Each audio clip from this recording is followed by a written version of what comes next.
Welcome back to the podcast live from ERE, and thanks to our sponsors, JuiceBox AI. I'm thrilled to welcome our next guest, Rachel Allen. She's the Senior Director of Talent Acquisition at a little company called 7-Eleven. Welcome. Thank you for having me. Now, let me ask you, what attracted you to this specific conference? Why did you come here? I actually really like the conferences that have those more intimate opportunities to touch base with folks that are going through the same things that I am. Sometimes in some of the bigger ones, you can get lost in the crowd. I think the networking opportunities that are available at conferences like this make sense. And then just the topics obviously were on point for what makes sense in my world. And where's home for you? Home is Dallas, Texas. Okay, so we're not too far. Depends. A little bit of a plane ride. Yeah. I'm coming from New York. It was you're right. It was a nice effort out here. Yeah, way further for you. So let's get into it right now. Actually, I'm going to take a step back. So the podcast, we like to talk about how people got into this world, into talent. If you don't mind me asking, how did you get into the world of people? Yeah, that's always a great question because no one that got into this world was on purpose. Right? Very, very few. I'm sure you've heard a lot of fun stories on how people land here. I actually have a finance degree, right? So how does that work out? I was lined up to go work for the CIA. And we're done with the podcast with the new portion of today. That's a spy camera right there. So I was lined up to work for the CIA. Side note, my favorite show of all time was Alias. I was going to figure out how to become an actual field operative somehow, going from working in finance for the CIA into a field operative. Hadn't figured it out yet. But it didn't matter because after backpacking Europe after graduation, the offer was rescinded. So your first rejection. My first rejection. Yeah, it was a life lesson. Didn't enter the workforce in the world's greatest time, right? So I wasn't the only one. It was happening a lot. And so I found the first job that I could and that I thought was finance-ish, which was mortgage servicing. Turns out mortgage servicing is not a finance role, right? But I learned a lot in that role, met a lot of great people, started networking, actually met my husband there. And when we were thinking about moving, things forward, we didn't want all our eggs in one basket, especially in the mortgage servicing industry during the housing market crash. That was a good time. So I went to a staffing agency to find me a job in finance. And they said, that's cute. You don't have any real experience in finance and you're too many years removed. But hey, how about you recruit for finance and accounting? What is this recruiting? And so that's how I got into recruiting and then went from there. So I started out an agency. You said something interesting. I think it's important for a lot of young folks out there in the early part of their career. Sometimes it's more important that you learn what you don't like early on and quickly as possible. And I talk a lot about my time working in at American Express. I learned very quickly there that I didn't like the numbers part of it. I know you're a finance person, but I liked the numbers. I didn't like the analysis. I'm more qual and quant. Like that, and I learned that early on. So all future roles for me were more creative, and that pushed me back from corporate back into advertising. So let's get into 7-Eleven. Actually, how did you land the role at 7-Eleven? They were one of my clients when I was the staffing agency. So they flipped you. Yeah. So 7-Eleven was one of the clients I'd gained while I was at the staffing agency, and then 7-Eleven recruited me internally. Which is fascinating because you got to first look at the process from the pure candidate side before you got into it. And introduction to the people and the culture fit. And, it was a long-term interview, honestly, from my side to understand if it was something I would like. Yeah. And they were basically interviewing you when they were a client of yours and vice unknowingly, versa. But yeah, we kind of were. And then I actually left 7-Eleven and came back. So I'm a boomerang. Boomerang. I love the boomerang candidate. So let's get into it. 7-Eleven hires about 140,000 people a year across the U.S. and Canada at all different levels. I think that's inclusive of everything, retail and store, corporate. That's a lot right there. And the number we have here is 95% of the process is automated. As much as you're open to sharing, and especially in a conference like this, best practices, how do you guys do it? What tools? Let's lift up the hood. So I want to call out, I work for 7-Eleven Inc., which is just US and Canada, right? We are a global brand, but I'm only for 7-Eleven Inc., US and Canada. So what we're talking about is specific to that, the hires, the number of hires, and the automation process that we put in place. I also want to call out that we are 45% franchise versus corporate. So again, only supporting the corporate side of things. We are not supporting on the franchise side. So that being said. Thank you for clarifying. What we did on the corporate side of stores, so the automation is for the store level hiring under our store leaders. we were able to automate 95% of the process. And the one part of that process that's not automated is the actual in-person interview. Mm-hmm. And we need to keep that in-person touch still there. It was a long journey, but when I came back to 7-Eleven, I mentioned I was a boomerang. When I came back about 3 years ago was just after an acquisition of Speedway. And through that acquisition right there, where we were on 2 totally different tech stacks. There was 2 resource modeling. Yeah, 2 resource models, to everything. And we were really trying to figure out how to solve for a war on talent that was very real for everyone at that time. Think back, 2020, 2021. But in addition to that, we had our own complexities because of this acquisition integration that was going on. But because we were trying to solve for it, we took a real good look at, what can we do to enable our stores to remain staffed as needed. And we kind of went through a bit of a journey. We tried one thing first and then made a business decision that ultimately led us to figuring out what technology could enable this business decision that we did. So I think it's important to understand that we led with our strategy, what we were solving for, what was this business decision, and then we figured out technology that could enable this strategy that we wanted to put in place. High level, what we did is we went from having hundreds of recruiters in the field, helping our store leaders hire those store associates Local. to, they were all local, to really holding store leaders accountable to their labor optimization and hiring.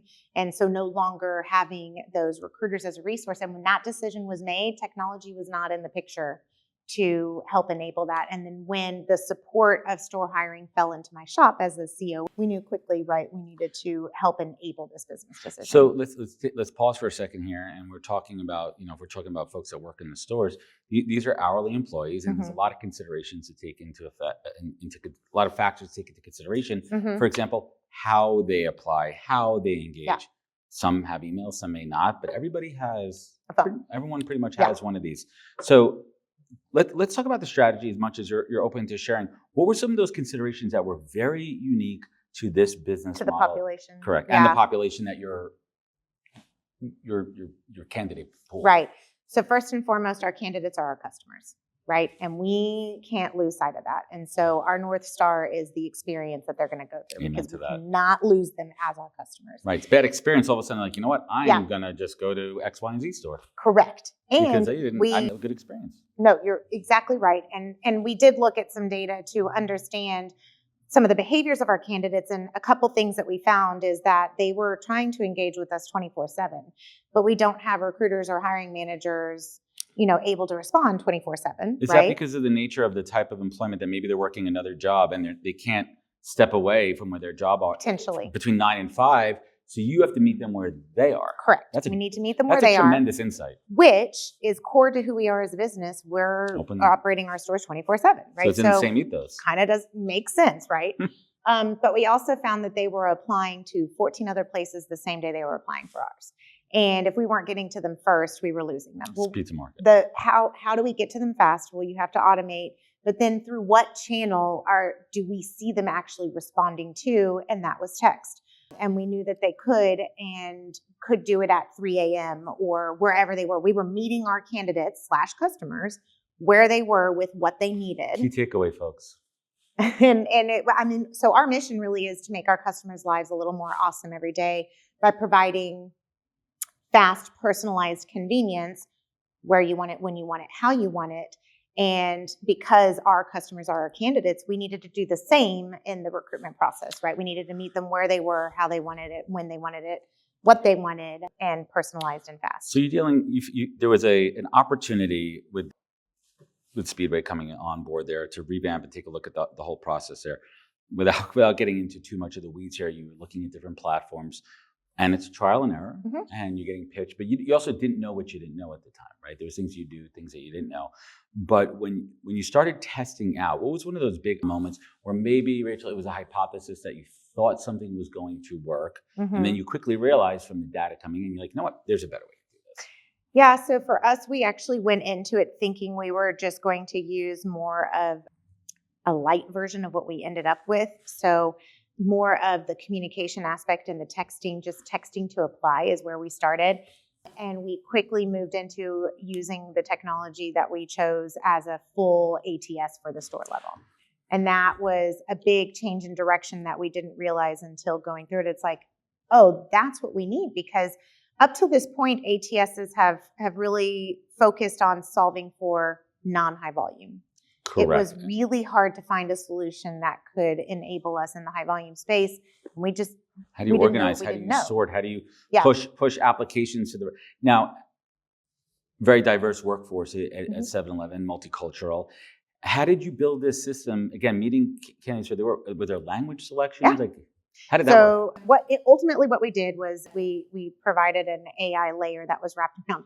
So we love to complicate. We have 2 tech stacks. So wrapped around both tech stacks. So it's powered behind the scenes by 2 different things. But from the front end, all the banners within our family of brands was having a similar experience. And so it was an AI layer that was driven by communication. So it's through conversation, through texting, that candidates are asking questions and applying. And if a candidate just starts speaking in another language, our recruiting assistant replies back in that same language. Or a candidate can say, hey, do you mind changing to this language? And then our recruiting assistant does. So let's just say it's a general store employee working on one of those. What are those types of questions? How do you assess it using the technology, if they're qualified and if they're going to be a good fit for 7-Eleven? Yeah, so we started solving for speed. And the questions that asked that originally we went forward with to begin with were some of the basic questions. Previous experience. Are you old enough? So the vital stats. Yeah. And that really helped us get to speed. And by solving for speed, we unintentionally solved for quality in a bit. And we didn't realize it, right? Because I mentioned that they'd apply to 14 other places. And since we were the first ones getting to them before the other ones they applied to, we were getting the best of the best. So it was already solving for quality. But now we are layering in another aspect to it to really lean into that quality piece of it. So operations even said, right, they were like, we really appreciate that you solved for the speed and we think you've nailed it, but can you do even a little bit more in quality? So we're adding an assessment. And that's what we're going to do to help with really identifying the quality aspect. I mean, the speed of technology, we go to conferences like this and we have a front row seat to the latest innovations out there. Is there a part about the AI as a business owner that scares you? Is there something not specific to the tools that you're using, just in general? Just in general? In general. Well, I think human nature, you're scared of the unknown. We don't know what we don't know. We're worried that, it could be taught incorrectly and, we'll have to course correct. It's the uncertainty of where it's all going to settle out. I think that's what people are afraid of, not necessarily the technology itself, but the impact the technology has and what it means. There's so many good things that it can be used for, but like anything we've noticed, get stuff into the wrong hands and. So with the tech that you're using internally, has this created other opportunities for new roles within the organization, whether it be in ops, recruiting, HR, VP? Yeah. With skill sets that are now required for these positions that you didn't have before because of your tech stack? Yeah. So you have new team members coming in that might need to have certain skills and experience. Yeah, so we're in an evolution right now, and I think it's a never-ending evolution within the talent acquisition space, because what our team looks like today versus a year ago is already different. I'm sure it'll look different within a few months even, right? So I did totally redo kind of the organization as a whole to better serve the direction we were moving with the technology. And there were roles that were eliminated with that business decision I mentioned, but we were able to repurpose a lot of that talent into other roles. I love when companies do that. Yeah, and they know more the company, than doubled they're subject matter team. experts, and they have transferable skills. Yeah. For example, recruiters could be great salespeople. They could be great customer service. They are salespeople. I mean, we are. I like to call my, because I'm a recruiter. I'm an in the trenches recruiter, but I am a marketer. And I think and I say it kind of tongue in cheek, but it really comes down to the ability to sell, to tell a story, to tell a narrative of the company that you're working with, the company that you're at, but also be able to listen to the candidate and get their feedback. Let's get in the trenches of recruiting for a moment, if you don't mind. When you're making a hire on your team, I'm going to give a little bit of alpha here. By the time someone gets you, I assume that they can have a certain skill set and experience by the time they get to you in the process. So we're kind of checking the boxes on that. And I'm going to say check the boxes, but they have what they need on paper. How do you assess character, values, and if they're going to be a value add to the team? Yeah. And some top secret, Rachel. That's a great question. Some top secret questions here for anybody who's interviewing. so crazy, right? Is that the number one tool that anyone uses within the talent acquisition space is the interview. And I don't think anyone has solved for the perfect interview. And so it is interesting. I think it just takes professional maturity and years of experience under your belt to understand the nuances and reading between the lines of the answers that you're asking. And I think really asking those probing questions to make sure that you're getting to the heart of who that person is and the value that they're going to add to the team. I think where AI will not really solve for is more of the culture fit for the team. So I think it can really be helpful in the front end of getting, down to a place of some really great qualified candidates to then have that final last mile where you add that human touch and trying to understand, because what you don't want AI to do is to give you cookie cutter people either, right? You don't want a team of the same people. You don't want bias. That's another point with AI in general. It's fascinating. I don't know if you had an opportunity to take a look at Brian Chesky from Airbnb. Did a talk about an hour and a half long on founder mode, and a lot of it was most of it was focused on hiring.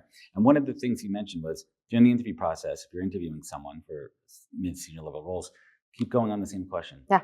Keep going at them, and not in a combative way, but do they really know what they're talking about? Right. And to the point where okay, I have faith as the interviewer that this person knows, and I want to know, how did you figure it out, and what was your contribution to the team, where I feel the confidence in it instead of talking around the picture there. Yeah, and I know a lot of people love to focus on the results and the deliverables and the accomplishments. I like to focus on the path they got there, what was their thought process and why they did what they did, versus just telling me in the end why it all worked out great. I kind of want to know the journey part. That gives me more insight into whether they're going to be a right fit for someone on my team. So let's finish strong here. What's keeping you up at night as a talent leader? As a talent leader, I was going to just in general. That's a separate show, and we're not going to go through legal approvals for that one. Yeah, no. I think similar to everybody right now, it's just the unknown. Trying to stay ahead of the unknown. It is so fast paced. It's constantly moving. It almost feels like there's not a time to sit back and take a break. I think that's mostly it, but admittedly, I thrive on that kind of speed. So this is kind of my jam right now. But even though it's my jam, it does keep me up. And certainly, let's finish on a note of positivity. Share with us it could be anything, a little story about maybe a team member or something from a candidate interview, just or a process improvement, just a bright light. Let's send some flowers to your team or somebody. Oh my gosh, my team as a whole is incredible. And I'm in a situation where I know I can step away, or I can delegate, or I can count on my team to lean in and step up to take care of things. And just what they accomplish amazes me on a daily basis, and how supportive they are of each other. It really is a cool thing to watch, to have other teammates on their own just come forward to say, I just really want to talk about how so-and-so really helped me with this, and it was so grateful. I'm just so appreciative of you. We always start our meetings that we have with recognition, and there's always a ton of really cool recognition. And so just how collaborative and cooperative and strong the team is together. It's something that really is big at 7-Eleven. We're stronger together. It's a team sport. It really is a team sport. And I think my team just by far exemplifies that. Yeah. And for anybody out there, this is a cheers to the 7-Eleven team out there. These are pretty cool. Have you seen these?